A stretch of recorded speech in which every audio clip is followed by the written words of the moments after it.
Di sebuah hutan di bagian barat, hiduplah seekor bunglon yang bernama Boni.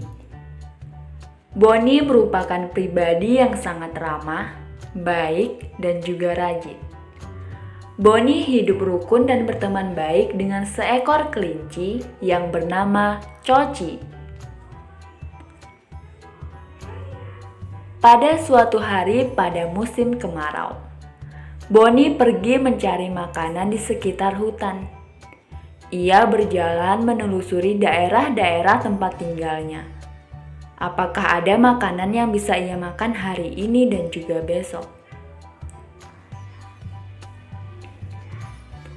Kali ini ia tidak bersama Coci, karena dari pagi ia belum melihat Coci di mana-mana.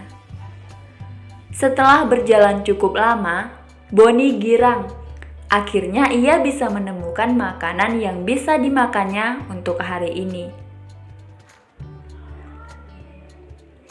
Ia pun membawa hasil pencariannya pulang ke rumah, sekaligus mencari di mana keberadaan Coci seharian ini.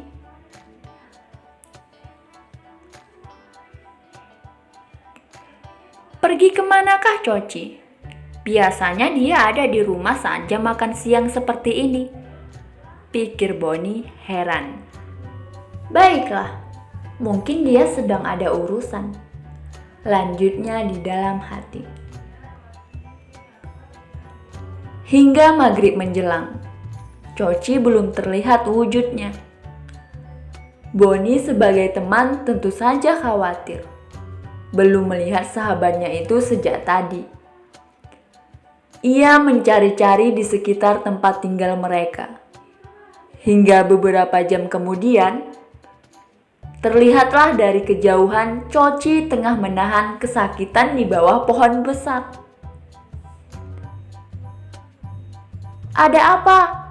Kenapa bisa seperti ini? Kamu dari mana saja? Tanya Boni khawatir terhadap Coci. Kamu cerewet sekali. Aku tadi tergelincir dan terjatuh ketika berlari. Ayo kita pulang, supaya lukamu bisa segera diobati. Keesokan harinya, Boni datang menjenguk Coci di rumahnya. Ketika menjenguk Coci, Boni melihat keluarga harmonis Coci yang masih utuh dan saling menyayangi. Tidak seperti dirinya yang hanya hidup sebatang kara, sendirian, karena telah ditinggalkan ibunya sejak ia masih bayi. Bahkan ia belum pernah mengetahui bagaimana rupa sang ibu. Ada rasa sedih yang hinggap di hatinya saat ini. Hai Boni, kenapa berada di depan pintu? Ayo, sini masuk. Panggil Ibu Coci yang telah mengenal Boni, sahabat sang anak. Hehehe, iya Bu, jawab Boni dan masuk ke rumah Coci. Bagaimana keadaanmu, Ci? Keadaanku sudah baik, Bon. Besok kita bisa jalan-jalan lagi. Coci, cepat makan makananmu. Setelah itu, minum obat yang telah Ibu siapkan di atas meja ya.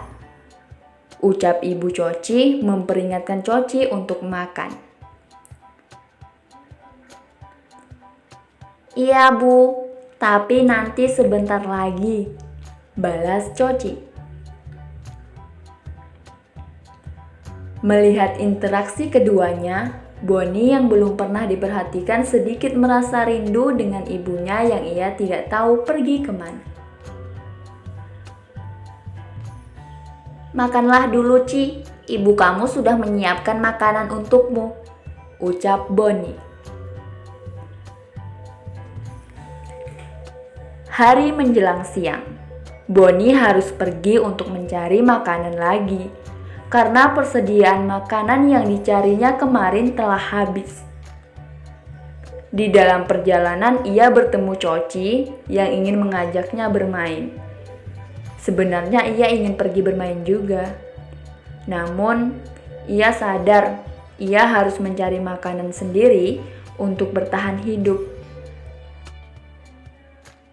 Ia tidak seperti Coci yang masih memiliki orang tua yang mampu memberinya makan sehari-hari. Maaf ya Coci, aku tidak bisa bermain hari ini. Aku harus mencari persediaan makanan untuk aku makan nanti malam dan hari-hari selanjutnya, tolak Bonnie. Oh, baiklah Bonnie. Semangat ya. Maaf, aku tidak bisa membantu kamu. Jenis makanan kita berbeda, Bon.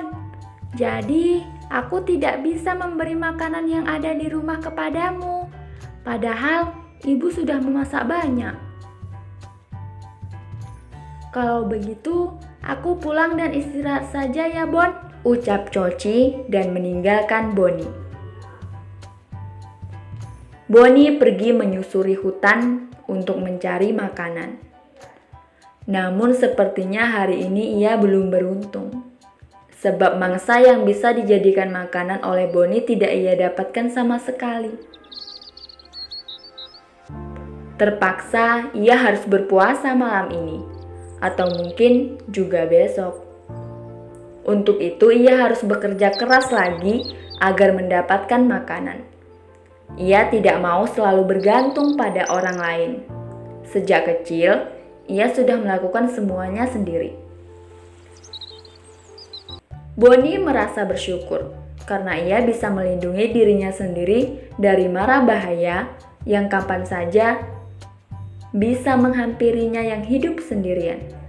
Karena ia memiliki kelebihan merubah warna kulitnya sesuai tempat ia berada. Sehingga ketika ada bahaya, ia bisa lebih mudah menyelamatkan diri. Kemandirian mengajarkan kita untuk tidak terus-terusan bergantung pada orang lain.